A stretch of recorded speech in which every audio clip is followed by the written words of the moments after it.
Good evening, everyone, and welcome to this regular meeting of Walpole Select Board. It's October 25th, and after the hour 7 o'clock, the posted time of our meeting, so I call the meeting to order. Let's stand and recite the Pledge of Allegiance.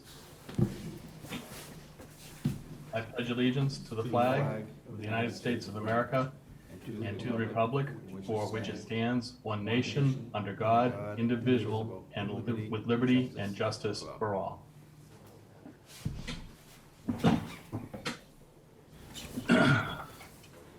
So I'm going to be participating remotely tonight. So pursuant to Chapter 22 of the Acts of 2022, Select Board member Jim O'Neill will be participating remotely during the meeting, and every vote taken will be taken by roll call vote.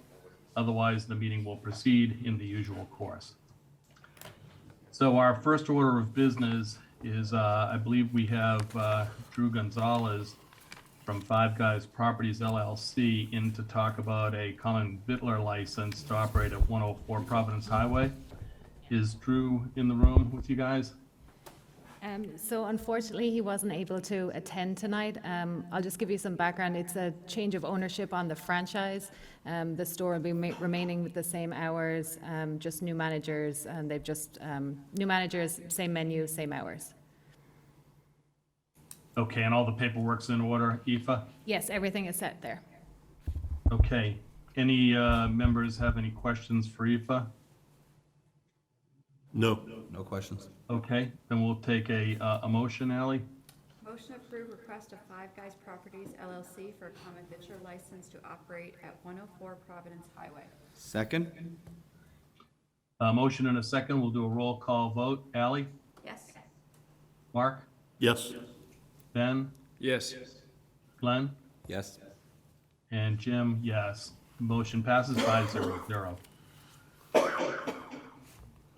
All right, next up, we have Joellen Catamatori, and I hope I pronounced your name properly there, Joellen, from GovHR USA, here to talk to us about a salary and wage study that was done recently for the town.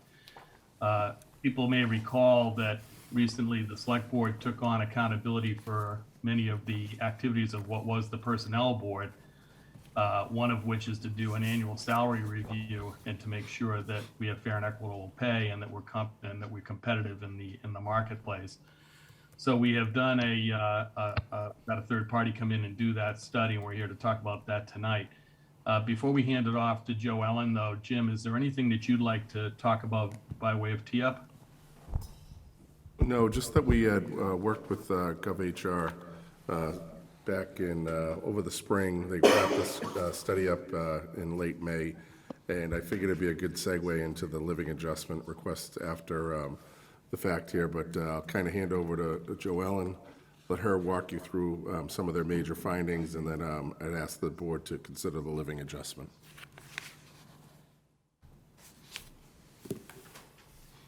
Great, thank you, Jim.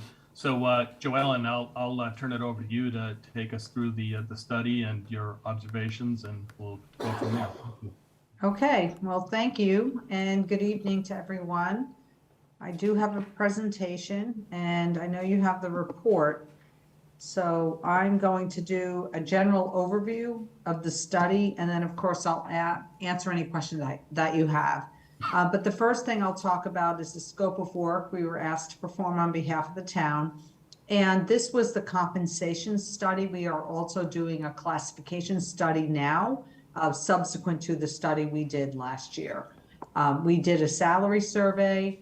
We've come up with a proposed compensation plan for professional employees as well as hourly employees. I'll talk a little bit about how you would implement it. And of course, it's specific to the town. So my recommendation is very general. And then the town has a strategy to implement, and then how you would administer the system going forward. And of course, if you have any questions, I'm happy to answer them. So what were we asked to do in this portion of the study? This portion was a compensation plan. We talked with the town. We talked about comparable communities. We received some information. We developed a salary survey, and then we disseminated that salary survey. So our salary survey, we're pretty specific with regard to the positions that we include. We define them to make sure that we're actually getting the right information, because as you know, you can go to another community and they may have the same position, but it might have a slightly different title. So we wanted to make sure that it was accurate information. So we put together the survey and we disseminated it. After we received the information back, we analyzed all of the data, and then we developed a report. So you have the report, you have the tables, which includes all of the data that we received in our recommendations. So when we talk to the town, you have a group of communities to which you compare regularly, and that's what's on this slide. So we didn't have to go through an analysis in order to make a recommendation to you, but rather you supplied them to us. So you can see from Belmont to Burlington to Williamton to West Winchester, those were the communities that you normally compare to. So when we developed the salary survey, we sent that survey to all of these communities and requested feedback. So one thing to note about a salary survey is that it is a snapshot in time. So as I already mentioned, when we include a title in the salary survey, we define it. It's important that we define it because we really want to make sure that we're getting data that is comparable. We also review the data very thoroughly. So in the event we disagree with something that we received, it's noted very clearly in analysis, and we remove data, we highlight it, and we show our work. So it's very transparent. We also prefer to work with salary range data as opposed to actual salary data when we are doing our analysis. And the reason for that is the salary range is a better gauge of the market. So if you only have an actual salary, meaning one data point, we don't know the market conditions under which someone was hired, nor do we know their tenure. So a range is better to have. So we had that, which was terrific in your study. So we prefer to use that, and we do that in our analysis. So any actual salary data that we received, we did not use in the analysis. And then the last point is that when we do a salary survey, it's a snapshot in time. So if an employee from Walpole was going to consider moving to another community, the salary range that's advertised for that job is the market. And sometimes that salary range is current, and sometimes it's last year. So we look at a snapshot in time because that's the market on any given day. So we did that as part of this compensation study, and then we received data and we analyzed it. And if you're interested in looking at the detail, all of the information we received from all the different communities, there's an appendix to the report, Appendix A, which has all of the data sheets if you want to look at any individual data points that we receive from the different communities. So we have a proposed compensation plan, and we developed two different plans, one for the professional employees and one for the hourly employees. So if you're looking at the report, depending on which version, if you're looking at the printed version, the professional employee information is on page 11. If you're looking at the PDF, it's on page 13. And for the hourly employees that I'll talk about, if you're looking at the printed report, it's on page 13.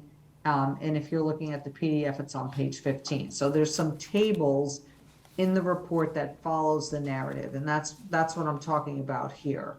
So the proposed compensation plan was developed for two different groups of employees, the professional employees and the hourly employees. And when we do that, we look at the market, we look at the data, and we have two tools that we can use in order to try and develop salary ranges that really closely mirror what the market is telling us we should pay for the different positions. So you already have a classification plan. So we were just applying the pay side to it as part of this study. So for the professional positions, you have grade P1, which is the administrator position, and that is a separate range at 35%, and that's the difference between the minimum pay to the maximum pay. So that's your P1 range. But the remaining ranges in the professional positions range from P2 to P11. And what we did was we looked at those different data points that we received, and we developed a system for you, and the gradation and the range spread are the two tools we use in order to match the market. So the gradation is the difference between starting pay, and the range spread is the difference from minimum pay to maximum pay. So for example, the starting pay at grade P2 is a particular data point. When you go to grade P3, that starting pay is 9.25% higher than grade 2, and P4 is 9.5% higher than P3. So that's what the gradation is. It's the difference between the starting pay. And the range spread, as I mentioned with P1, is the difference between the minimum for the pay range and the maximum. So there's a 30% spread from minimum to maximum for each of that P2 through P11. So that's what we did for the professional employees. And then when we moved into the hourly positions, it was a little bit different because some of them, the information from the market really varied, a lot more so than it did on the professional position. So for grades H1 through H3 for your hourly employees, we set a range that calculated to the market very specifically. So there was no gradation in those positions. When we got to grade H4, we looked at the data and we said we can tie it together all the way up to H8. So you have H4, H4A, and then 5, 6, 7, 8. And the gradation there was 10% between the starting pay. So H4A is 10% higher than H4, and then there's H5, H6, H7, and H8.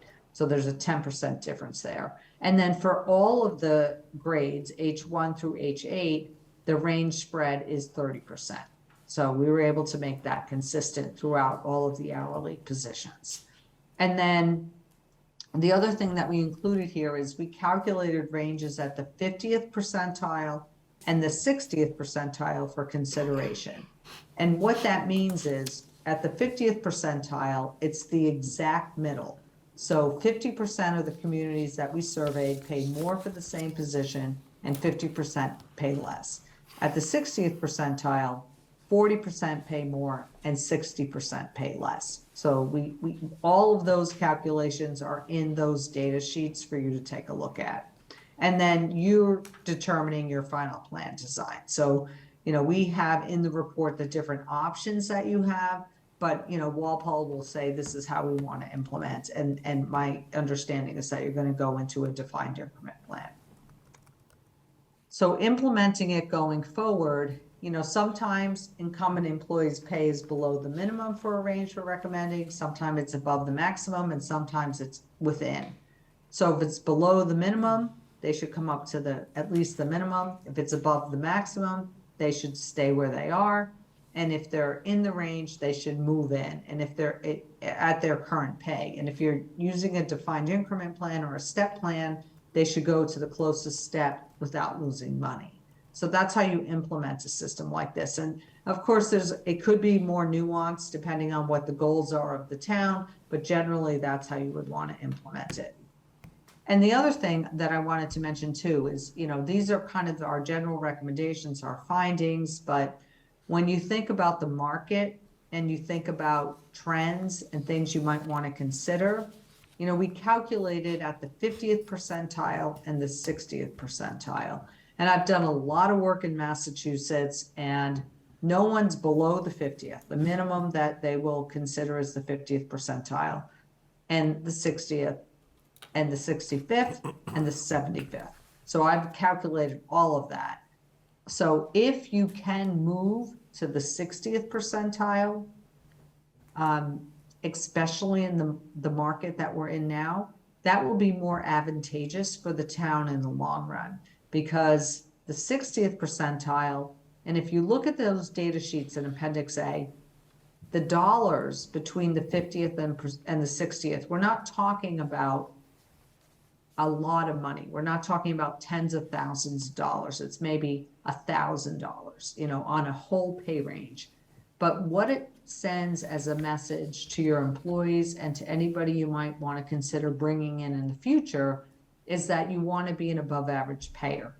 Because if you look at those data sheets and you look at the 50th percentile and you look at the average, which we also calculate, sometimes that 50th percentile is above average and sometimes it's below average. But at the 60th percentile, it's usually above average. So from the perspective of being, you know, more of an employer of choice and retaining employees, if you can implement ranges at the 60th percentile, which is better, you know, goes closer to the trend of what I'm seeing, then that's more advantageous to the town going forward. So I just wanted to mention that as well. And then managing your compensation plan going forward, you know, you have all of those comparable communities. There's quite a few of them. So if you talk with them every year, send them an email, see if they're adjusting their pay ranges, and Walpole looks at them and says, you know, okay, the average is 2%, 3%, 4%, whatever it is, and you adjust your ranges by the same amount, you're going to remain competitive with the market. So it's a pretty simple way to maintain the system going forward. So you don't need someone like me to come in and help you do that. You can manage it on your own. So if you do that, you adjust your pay ranges, you're going to remain competitive with the market. And then as a result of that, you can look at how you're going to consider an adjustment for the employees. You know, so I understand that there's certain situations you have to deal with, you know, well, relative to, you know, union or non-union, but at least you'll have that information so you can think about how you want to make adjustments going forward. So that's my general overview of the report. It, you know, like I said, it's general. If you look in the report, you can see the detailed information, but I'm happy to answer any questions that you have. Thank you, Joellen. That was really helpful. Let me open it up to, well, actually, Jim, let me start with you. Is there anything that you want to add before I open it up to the board for questions? No, just that we're also working with GovHR kind of as a follow-up on this one to make sure, which we'll hopefully finish up in the next couple of months, to make sure that we're actually placing everyone in the schedule, the salary schedule that they need to be placed in. So we continue to work with Joellen on this and make sure that we're, as you said, we're being competitive in the market and maintaining where we need to be. So nothing else right now, Jim. Great, thanks, Jim. Okay, I'm just going to go round robin on the board to see if there are any questions for Joellen or for Jim. So, Mark, I'll start with you. Any comments or questions from you? No, I thought the study was very good. I did skim through all the pages, so I liked it. And I would say my general comment was, I think we should go with the 60th percentile as I went through those sheets. So just my recommendation. Thanks, Mark. Ben, can I go to you next? Sure, Jim. I don't have any additional questions. Thanks. Okay, Alec? Thank you, Jim. It was very interesting to read, especially with all the towns that we have continually historically kind of reviewed. I think retention of employees is an important factor for the town.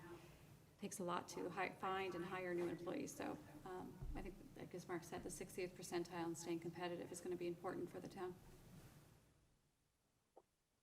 Great, thanks, Allie. And Glenn? Yeah, just a general question. Is how long will this study be useful to us? It tells us it's a snapshot of what's happening today in the surrounding towns, and it's a good recommendation. Will we be able to refer to this and make it useful for years to come, or will we need to update this from year to year, or how often would you recommend we do that? So I'm having a little trouble hearing you, but I think you asked me how useful, like how long will the study last? Yeah, you got and it. be useful for the town? Is that what the question was? That's the general idea, yes. Yeah, so I think, so on the compensation side, you know, you have those communities, those comparable communities. So as long as the town is surveying those communities every year, you know, you can just simply send an email and find out what they're doing to adjust their pay ranges. If you do that and you have that information and you consider that when you're doing your budget and you're modifying your compensation plan by the same amount, you adjust those ranges, the minimum, the maximum. If you do that, it will last you, 5, 10 years or more. I mean, the only time that we have to come back in and do a subsequent study is if the town changes a lot. If you start adding a lot of positions or, if the market really, really, really just changes significantly. I mean, we are going through an interesting time right now, but I still feel like you'll be able to maintain it. So we can talk about that. We're available in the future, but 5, 10 years or more, if you're diligent and making sure that you're adjusting those pay ranges by something similar to what those comparable communities are doing. Okay, thanks for that. So, Joellen, I also thought that the study was comprehensive. There's a lot of data points in the appendix, and I think you did a good job of boiling it down for us. I like the range approach, as you noted. I think that's the right way to come at it.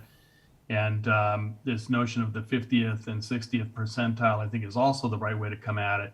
We at least in my professional career, we've always thought about the midpoint as the market, and so wanting to be a little ahead of the market so that we remain competitive, I think, is the right answer here. So looking at that 60th percentile is probably the right answer.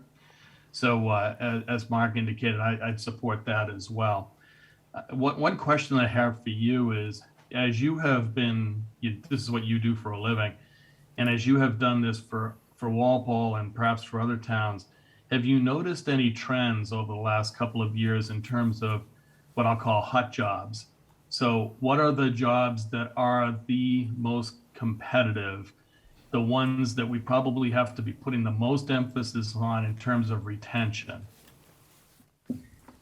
Oh, well, let me take off the compensation hat and put on the recruiter hat and tell you that probably the ones that are the most difficult are your technical jobs, your public works technical jobs, your people that are licensed, your engineers, your water, wastewater, and again, I'm not sure exactly what the service delivery model is that you have, and your finance people. Those are the hardest, to really attract and retain. And your inspectors, anybody that's in the trades, those positions too are hard. That's what we're seeing. That's what we've seen it across the country. And so, but that said, we are in an unprecedented time, as far as the market and employment and it being an employee's market. And the challenge that Walpole and all communities are going to deal with is the private sector, because it's harder for you to be a little bit more nimble with regard to the demands that employees are going to want to have going forward. So earlier today, I was on a call with MMHR, and I'm going to be at MMA in January talking about succession planning and retention of employees. So there are certainly jobs that you just, asked me about that are harder to fill right now.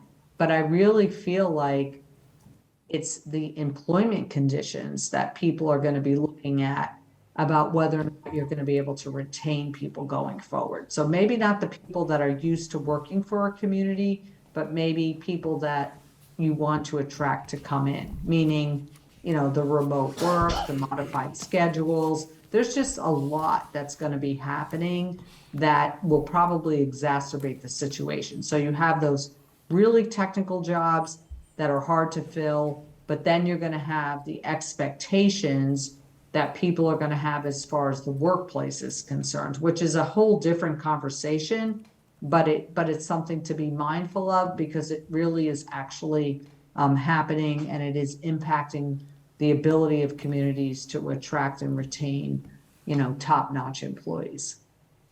Interesting. Yeah, that's about what I was thinking you were going to say. Although you have given me some food for thought on a couple of the jobs that you talked about. But it's also interesting to think in terms of those elements of the job that go beyond compensation. And that's where that, the public-private, competitive thing could come into play. your point on the public sector being less nimble is true, and one that we probably need to be thinking about. That was really helpful, so thank you for that. Jim, I know that we want to take a vote tonight on the salary schedule and the cost of living adjustments. Is there anything that you want to talk to on either of those topics before we move to a vote? Sure, no, just to kind of to highlight some of the items here for you. Usually what we weigh a variety of factors when coming up with this recommendation. We usually get together the historic in-cost living adjustments for our various unions and school personnel. We also factor in the CPI in Boston, the CPI in the Northeast, the economic cost indicator, the Social Security, and the World at Work indicator. Those average together a 6.29% increase, which I'm not proposing at this time. We also look at what are other towns doing. Other towns are setting their living adjustments at this time. So I was able to get some feedback from some other town managers, and the average came in at about 2.31%. So based off of that information, our historic adjustments, I'm recommending a 2.75 living adjustment for the non-union personnel, which is about it's $125,000, give or take. So, yeah, 124.5, I was close, yeah. And I'm looking for the board to set this now because I need to get the budget directive out to the department heads within the next week or so they can begin. They have about a month or a month and a half to put it into the Munis, our accounting software. So then I can start to review, work with the board in December, figure out what you're looking for as far as expectations with the town budget. So I got to get the ball rolling on this. Okay, thank you, Jim. Any members of the board have any questions for Jim before we move to a vote? You all set? No. Okay, Ally? Motion to approve a 2.75% cost of living adjustment for non-union staff for FY 2024. Second? Motion and a second. Mark? Aye. Ben? Aye. Ally? Aye. Aye. Glenn? And Jim, aye. 500, the motion carries. Thank you. Oh, and thank you for reminding me, Patrick. So Jim, Patrick reminded me that we're looking for revisions to the salary schedule also, so that's a second motion to add the deputy assessor, which was funded last week at town meeting, and to add the inspector of weights and measures. Inspector of weights and measures was on there years ago. The state was handling that for us, but they have since let us know back in May that they're going to discontinue that service, so we're going to be responsible for that one. We have to add that back in, so just two positions there. Thanks, Jim. Does anybody have any questions for Jim on those two positions? When will we need to start to fund Inspector of Weights and Measures? It is funded as part of the building inspector's budget. Okay. We may need to go for a reserve on that one. It was only funded at $5,000 a year. I think we're looking at more like, we have someone who's willing to do it, but possibly not permanently, at about $1,000 a month or so, give or take, so. Okay. Yeah. Okay. Any other questions for Jim? Okay, Ally, can I turn to you? Motion to add deputy assessor to the professional salary scale P-9 and inspector of weights and measures to the election fire safety inspection and grant hourly schedule I-5. Second? We have a motion and a second. Mark? Aye. Ben? Aye. Ally? Aye. Glenn? Aye. And Jim, 500, the motion carries. Joe Ellen, thank you very much for being here again tonight. Appreciate the good work that you did on this. And Jim, anything more for Joe Ellen before we let her go? No, we continue to work with GovHR, and they're doing a great job. Thank you. Thank you and good night, everyone. Thanks, Joe. Thank you. All right, bye-bye. Okay, we've got some board and committee updates here. We've got a couple of appointments to do, and then we're going to look at some resignation letters. So is Danielle Monroe with us in the room? Yes, she is. Good evening, Danielle. I can't see you, but if you could just come up to the microphone. I don't know if you can see her, but she's here. All right, I'm here. Hello. Great. Well, thank you for being willing to volunteer as an associate member of the board for the Board of Health. Really appreciate your willingness to serve the community. Why don't you just take a couple seconds just to tell us a little bit about yourself and what you are hoping to accomplish in the role? A little bit about myself. I've been working in healthcare for about 13 years. I'm currently a clinical supervisor for Stewart Health Group. I've ran 2 COVID clinics. I was on the board of the Children's Melanoma Foundation. I sat on many committee meetings for the JAAD, and I'm also the associate member for the Committee of Certified Dermatology Technicians. I'm also a board member for the Junior Women's of Walpole Committee here. Sorry, I'm like new to this. I don't know what else to say about me. Well, thank you. I appreciate that. Let me just go to the board and see if they have any questions or comments for you. Mark? Yeah, I would just make a comment. I would say, I often say that one of the things that makes Walpole a great town is the number of people who are willing to volunteer. So I thank you for volunteering. Thank you, of course. I'm kind of new to this community. My wife is a lifelong Walpole resident, so we live in this community, and I just really want to give back to my community, so that's why I'm really eager to kind of help out wherever I can. I also do the election committee, so I work at the polls as well, so. Thanks. Dan, I'll go to you next. No questions. Thank you. Thank you, Benjamin. Okay, Ally? Thank you for stepping up and volunteering. Thank you. And Glenn? I'll add my thanks. Good to have you. Okay, Ally, I'll take a motion. Motion to appoint Danielle Monroe as an associate member of the Board of Health. Second. Motion and a second. Mark? Aye. Ben? Aye. Ally? Aye. Glenn? Aye. And Jim, 500, the motion carries. Thank you very much Thank you. for being willing to volunteer so again, much. Danielle, and congratulations. Thank you. All right, next up, we have Michael McCracken as a member of the Trails Committee. Is Michael with us?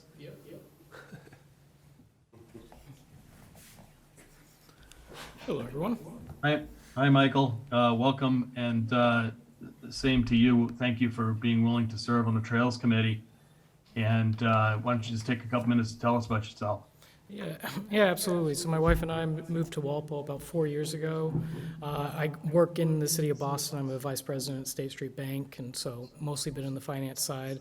But I live right near the high school, so I've got to explore the town forest and love all the trails in the community, and thought this would be a good area that I could be able to serve the community and just get my toe in to kind of help out with the town. Wonderful. Well, again, thank you. Let me go to the board and see if we have any questions or comments. Mark? Same thing. Thank you for volunteering. Yeah, absolutely. Ben? I'm all set, Jim. Thanks. Ally? Thank you for volunteering. Glenn? Well, I'm on the Walpole Trails Committee, and it's good to have you. I live over by the Pinnacle Woods, Pinnacle Okay. Point. I don't know if you've been up there. Haven't been up there yet. You haven't? I'll show you. I got your phone number on your list, yes. I'll send you a text, and we'll go on a hike together. And I'm sure you know most of the trails in Walpole, but the ones you don't know, I'll introduce you to them. Excellent. And more the merrier, so welcome. Fantastic. Thank you so much. All right, Ally, I'll Motion to please appoint, ask you for motion. yes. Motion to appoint Michael McCracken as a member of the Walpole Trails Committee. Second.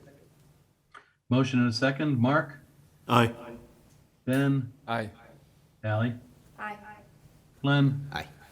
And Jim, 500. The motion carries. Congratulations, and thanks Thank you. again, Michael, for willing to serve the you. town. Okay, we've got 3 resignation letters to go through. Ally, why don't you just take us right through the motions on these? Okay. Motion to accept the resignation of Carol Johnson from the Board of Health, gratitude of 19 years of service. Second, well, thanks. A motion and a second. Mark? Aye. Ben? Aye. Ally? Aye. Glenn? Aye. Jim? Aye, 500. Motion to accept the resignation of Mary Jane Coffey from the Zoning Board of Appeals, again with gratitude, 8 years of service. Second with thanks. Motion and a second. Mark? Aye. Ben? Aye. Ally? Aye. And Glenn? Aye. Jim, aye, 500. Motion to accept the resignation of Richard McCarthy from the Council of Aging, again with gratitude of 7 years of service. Second with my thanks. Motion and a second. Mark? Aye. Ben? Aye. Ally? Aye. Glenn? Aye. And Jim, aye, 500. Okay, our next order of business is a request of Garrier and Hellman, Inc. for a street opening permit at 605 Elm Street that is or may not be under a moratorium. I think I've seen conflicting answers on that. Is Carl with us tonight? Yes. Yes, he is, Jim, he's coming up. Great. Jim, if I could just jump in real quick. Michael and Danielle, you guys don't have to stay. You're welcome to stay, but we might be here for a while, so if you'd like to go, feel free. Thank you. Yeah, yeah. They want to stay. Yeah. Sweet. Sorry, go ahead. So Carl, I've seen the letter that you sent to us, and I want to talk through it. And again, I want to get clarity on is the street under moratorium or not. But I know there's some other things in that note that you sent us that I also want to make sure we hit. So why don't you take us through, what it is that you want to talk about and where your concerns lie? Sure. Good evening to the chair and members of the board. I did deliver a memorandum to the board dated October 20th. In that, I simply described what was going on in the locations and the type of utility cuts that were acquired in Route 27. This is very near the Medfield Town Line, also known as Elm Street. Briefly, there's the abandonment of an existing gas service, and I note that that will be applied by Eversource Gas. The installation of a new gas service also will be applied by Eversource Gas. Abandonment of existing domestic water service to be performed by the site contractor who was sitting to my left. This is Ryan from GNR Construction to the left of me. The installation of a new domestic water service and fire service.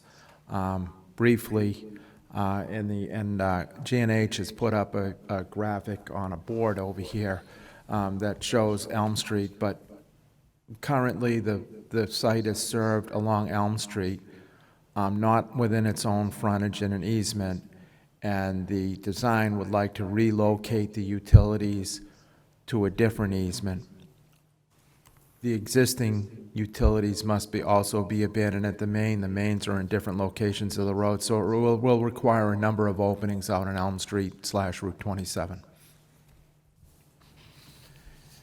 In the memo, I've also recommended that we would handle, if the board approves opening the road, there's a couple of different options, but that we would take care of technical details in the street opening permit as we issue for any cut, all right, so that it's either refilled with gravel or with flowable fill, and that pavement thicknesses and types are met and those sort of things, and that there's a suitable finish on it and the finish is warranted, et cetera.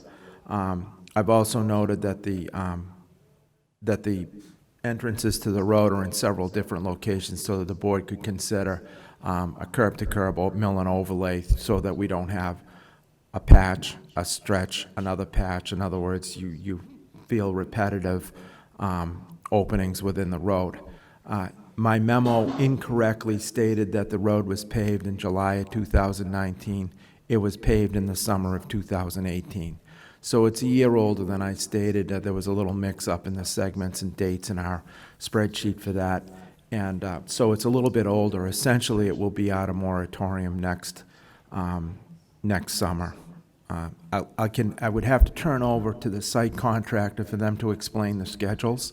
But really, you're looking for two things: to approve the entrance to the moratorium road, to approve the conditions at which I've stated, and whether it will be a curb-to-curb. And there's also a request for the normal road shutdown to be extended under the DPW's jurisdiction. If the board will recall, we normally shut down road openings November 15th, And under town rules, it's up to the Board of Selectmen whether you can continue work after the 15th. So this is all wrapped into one request. The letter of request is attached to my memorandum, and it's from Amanda Cavalier for Gary Aaron Howland, who's, I think, sitting behind me. They wrote the letter on behalf of the developer and the contractor. So that's a So lot in one summary. Sorry, Carl, I think I want to hear from Gary and Hellman, but I want to make sure that we cover all the questions that were in your note first. So the road is actually under moratorium, correct? It is. Until next summer, you said?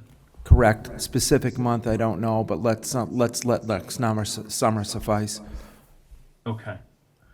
Now, you called out a few things in your note that I just want to make sure I understand how important these are and that we're taking the appropriate approach here. So you started out by saying that the locations aren't well illustrated on the plans that were furnished.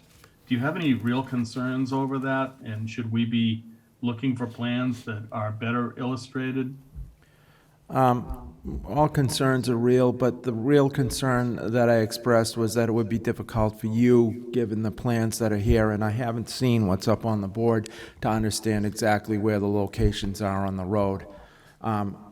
Amanda Cavalier from Gary Aaron Howland has stepped up to the board and is illustrating the area. Can you describe that, Amanda?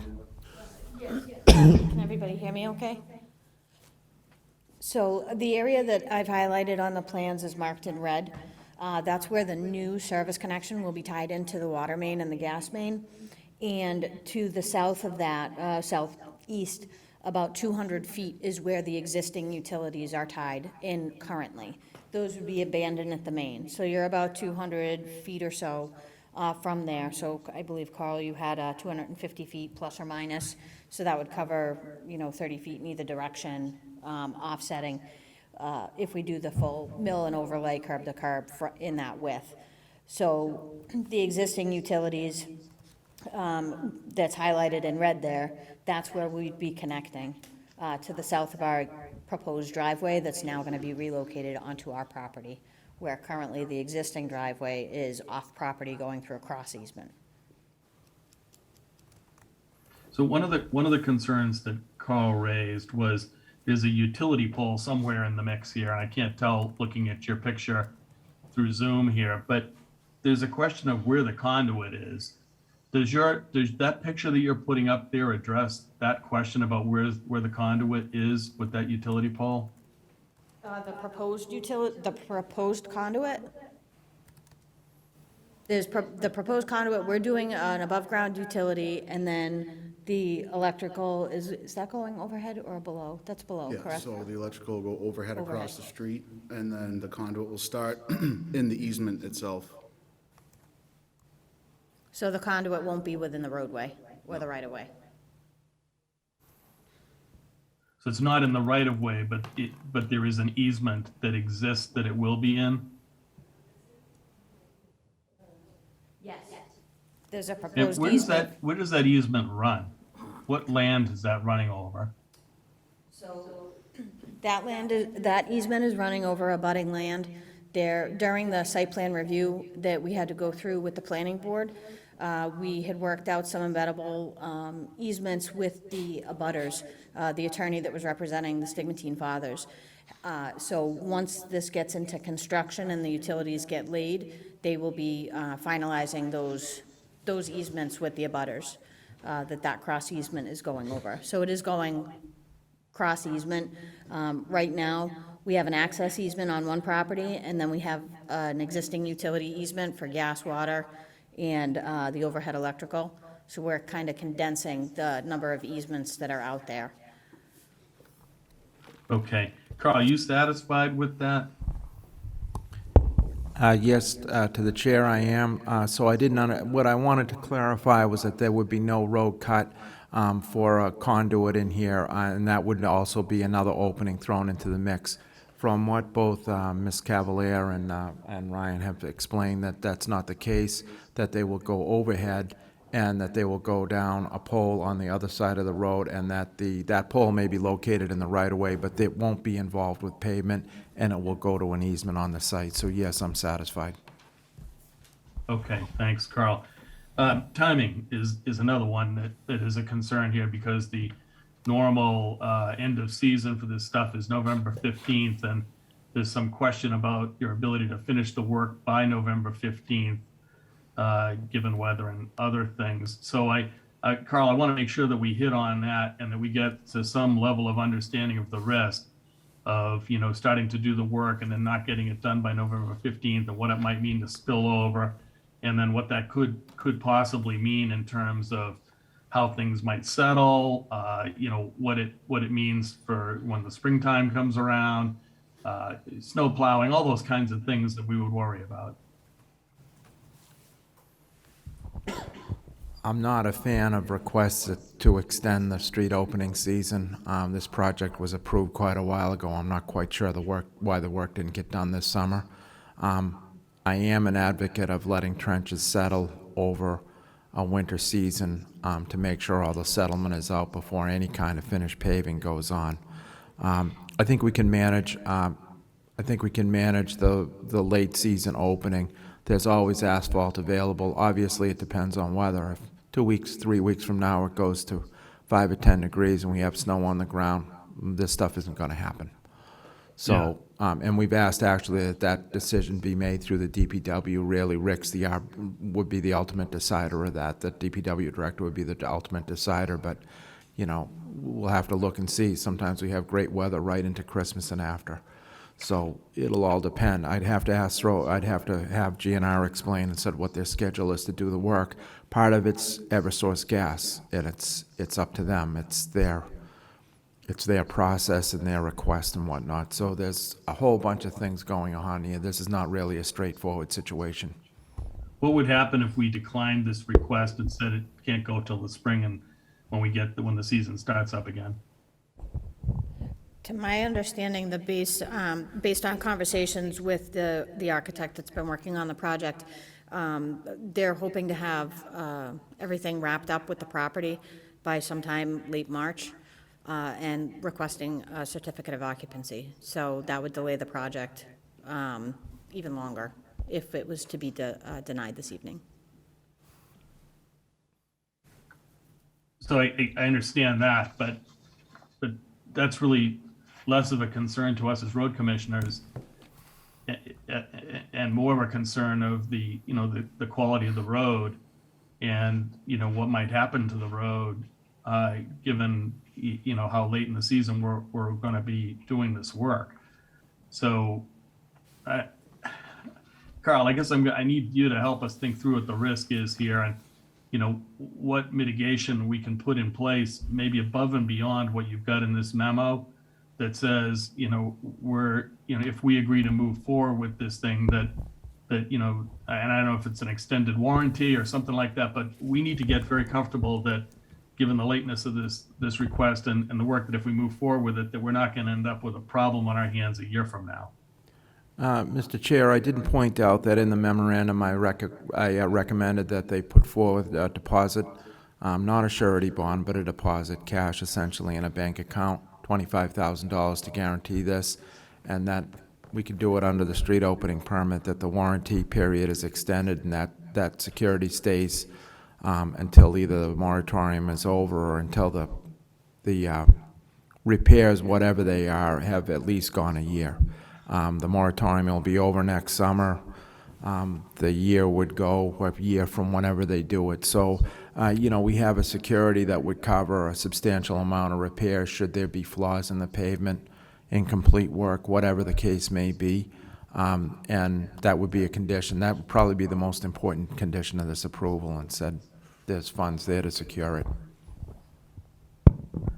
And so your note number 5 talks about the extension week by week, determined by the director and town engineer, the DPW director and town engineer. So it's you and Rick Mattson. So you guys are going to be looking at this week to week to week and deciding whether the work can continue, correct? Correct. And if somewhere along the line you say the work cannot continue for whatever reason, then it's done until the spring, correct? Likely, or until the weather improves. You know, you never know. We may have a very cold December and January, and it may be great in February and suitable for working, and the frost goes out. It's hard to say. Okay. And I saw the security note for the 25,000 cash. So like, if you're satisfied that that's a sufficient dollar amount to cover us in the event that this roadway doesn't hold up, then that's good. My own sense, given the multiple cuts in the road that we're talking about here, is that the, full mill curb to curb approach is the right approach here, Carl. Certainly is the best approach. Okay. Let me open it up to the board for any further questions. Mark? Yeah, I would say I'd be willing to go along with this. I think the options are in place, especially the week-to-week monitoring and the curb-to-curb asphalt, especially if they do the curb-to-curb in the spring. I think that can work, so I'd be in favor of this. Thanks, Mark. Ben? Yeah, I would just echo what Mark said in his comments. Okay, Ally?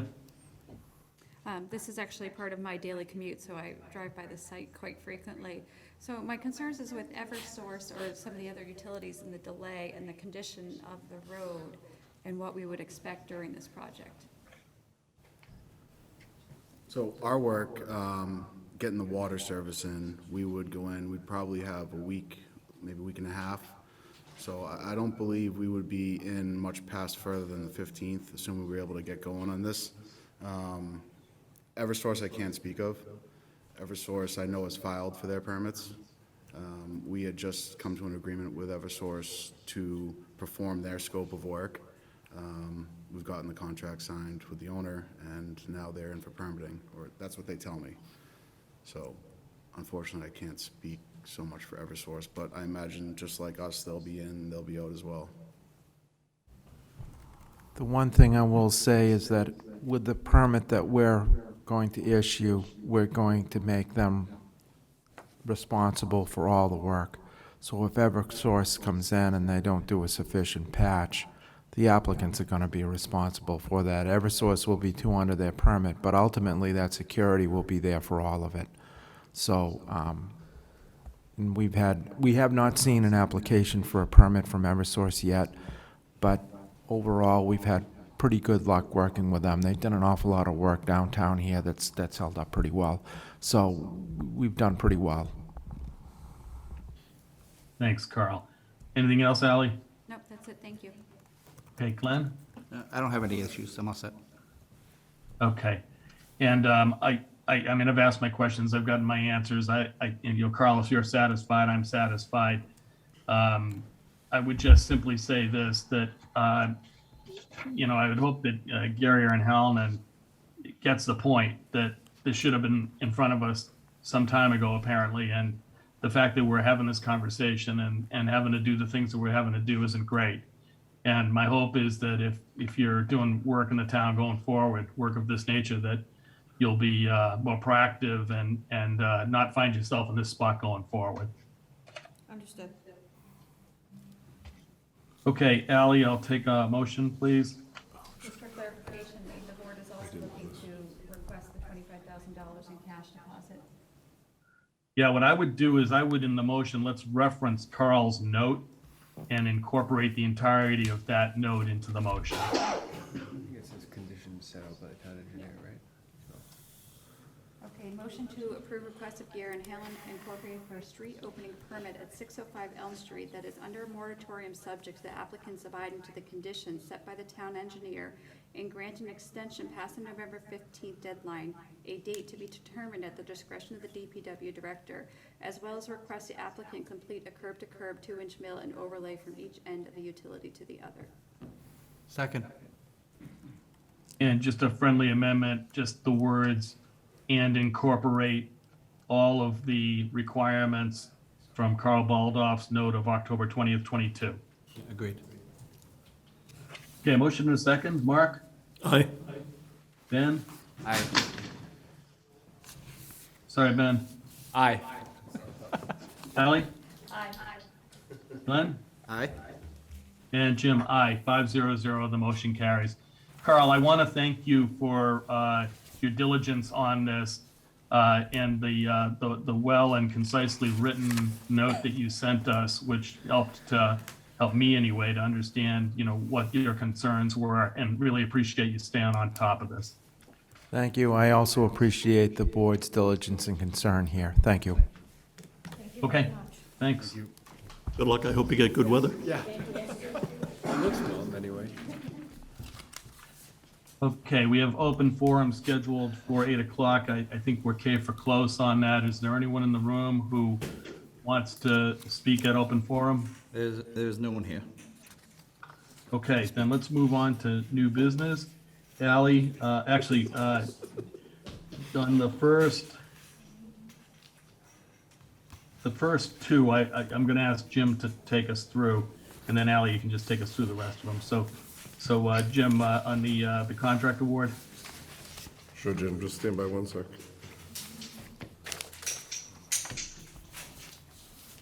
So recommend favorable action for bid contract number 23-08 for Morningside Drive Sewer Pump Station improvements. We received 4 bids in, and Rick and Scott looked over everything. They're recommending award of bid contract 2308 to Riccardi Brothers with the lowest price of $330,000. Funding's in place, and we're ready to go with that. Thanks, Jim. Any questions for Jim? Ally? Motion to award bid contract 2023-08, Morningside Drive Sewer Pump Station Improvements to Riccardi Brothers Incorporated. Second. Mark? Aye. Ben? Aye. Ally? Aye. Glenn? Aye. And Jim, aye, 500. The motion carries. Jim, can you take us through the next one too, please? Sure, next request up is a request for the use of the ARPA funds. Rick Mattson, DPW Director, and Carl Baldoff got together. You may recall that we've been talking about doing some culvert repair, and if the board wants to pursue that, what we discussed is let's go forward with the design and permitting of the Washington Street culvert. That's the one that's in most need of repair. It's expected that the overall cost could be up to $1 million, but the thought process here is let's get it designed, permitted, and bid out so we can come back to the board with bids in hand with actual numbers.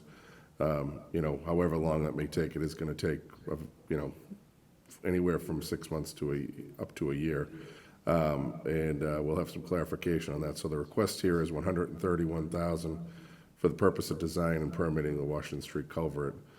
Direct me to submit a request to the county commissioners.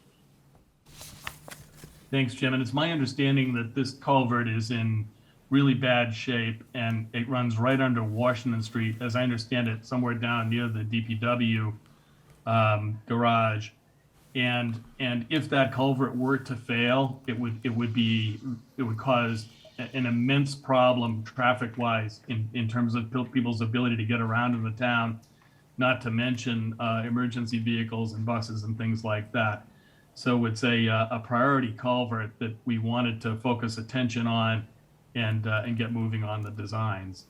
I know it's high on Rick Mattson's list, and wanted to make sure that we took care of that. So any questions for Jim? Okay, Ally? Motion to authorize town administrator and finance director to submit a request to the county commissioners for $131,000 for the purpose of design and permitting the Washington Street culvert. Second. Mark? Aye. Ben? Aye. Ally? Aye. Glenn? Aye.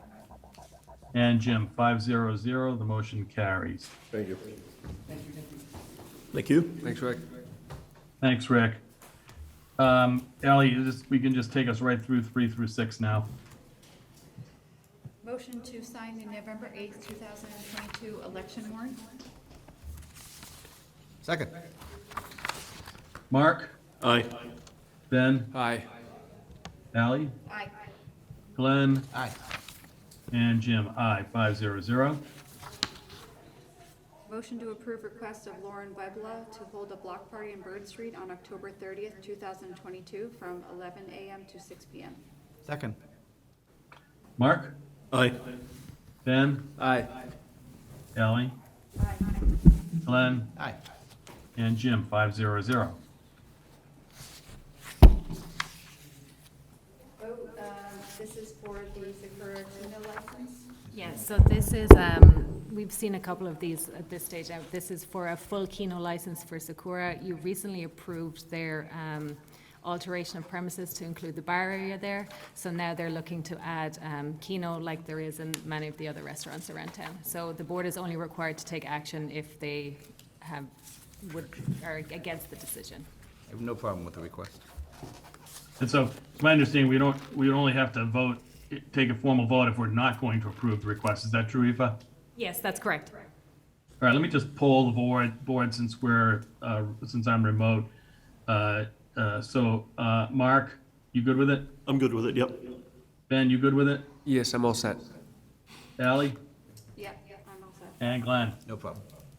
Okay, so no vote needed, Aoife. Thank you. Okay, moving on, motion to renew the stadium event parking lot license at 1896 Washington Street with 15 spaces. Second. Aoife or Jim, anything we should talk about on this one? No, they were just a little delayed in submitting their renewal. The building department had been out at one of the games recently and made them aware that they needed to take care of that. So they know they need to be in compliance now. Great, okay, thank you. All right, motion and a second. Mark? Aye. Ben? Aye. Ally? Aye. Glenn? Aye. And Jim? Aye, 500. Consent agenda, Ally? Motion to accept with gratitude the following donations: Terrence Kelly and Jen DiMattino to Turner Lodge Programs, multiple donors to Smiling Eye Financials, Fiber Optics Technology Incorporated in memory of Carolyn Bailey to COA Gifts, J.D. Murphy Management Company Incorporated to COA Gifts, Walpole Cooperative Bank to recreational community events. Second. Motion and a second. Mark? Aye. Ben? Aye. Ally? Aye. Glenn? Aye. And Jim? Aye, 500. And the minutes? Motion to approve the minutes of September 27th and October 4th, 2022, as presented in our packet. Second. Mark? Aye. Ben? Aye. Ally? Aye. And Glenn? Aye. And Jim? Aye, 500. Okay, on to the town administrator's update. Jim? Sure, just a few items. So with town meeting complete, Jody's gone forward, set up all the necessary accounts. Department's already started to order all their approved capital items, so we're moving with that quickly.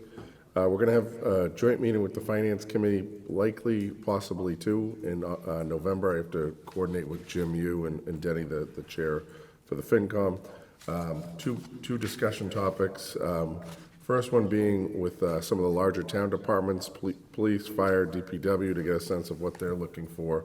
I'd like to involve the select board as part of that, since the police and fire report directly to the select board, similar to what we did last November with Chief Bailey and, at the time, new Chief Kelleher. It'd be helpful to have the board in on those meetings. And the second meeting is a joint meeting with the school committee, select board, and FinCom to talk about items such as new growth for the upcoming budget season, OPEB, the debt budget, where we're at with the middle school, developing the budget so we can actually go ahead with the borrowing in the next few years for that one. And so I'll keep you updated between you and Denny, Jim, with the rest of the board. Last item is the FY24 budget. Now that you've set the COLA, we're going to go forward with sending out the budget directives, and I'll be likely looking for some input sometime in December. I'll ask for it to be placed on an agenda for discussion with the board regarding, some of the items that you may be looking for as a board, and, new growth and going to the max and levy limit or pulling it back a bit. So I'd like input from the board before Jody and I work our magic in January. That's it. Any questions for Jim? Yeah, can I ask about Route 1A? I know they're going to be winding down in the pretty near future, and I like the work that they've done on the, the Norwood end. They've done a nice job on the new roadway. They're working on the sidewalks. But the road is a mess from where they stopped, around Gould Street, all the way up, almost to the center of town. Is there any way they can grind that down, flatten it out, maybe even put a new base coat on for the winter? Because it's going to be horrible once they start plowing. So it'd be nice if they could do something with that road to smooth it out, to give the plows a chance to keep it in good shape over the winter. I'll work on that with Thank you. Carl and with Rick and MassDOT. Great. No problem. Yeah, Jim, I would actually jump in and kind of piggyback on Mark was saying in relation to the bridge at North Street. And I know that Carl has been keeping us and Jim Johnson has been keeping us abreast of that, how the construction was going there, and it is going very slowly. And if we could just continue to request updates from them, Jim. They're getting to the point now, they got the deck on there, and hopefully if the weather holds, they'll be placing the parapet and some of the other items. They should be getting close to being able to give us a date, I would think. Okay. Or a month, maybe not a day, but a month. I'll work on pushing. When they're gonna open that up. That would be great. Thanks. No problem. Thanks, Jim. That's it, Jim. Okay, any other questions for Jim? Nope. What's that? Okay, I think we're all set. Motion to adjourn. Motion to adjourn for the evening. Second. Mark? Aye. Ben? Aye. Ally? Glenn? Aye. And Jim? Aye. We are now adjourned. Thanks, everybody. Good night. Good night. Thank you. Thanks.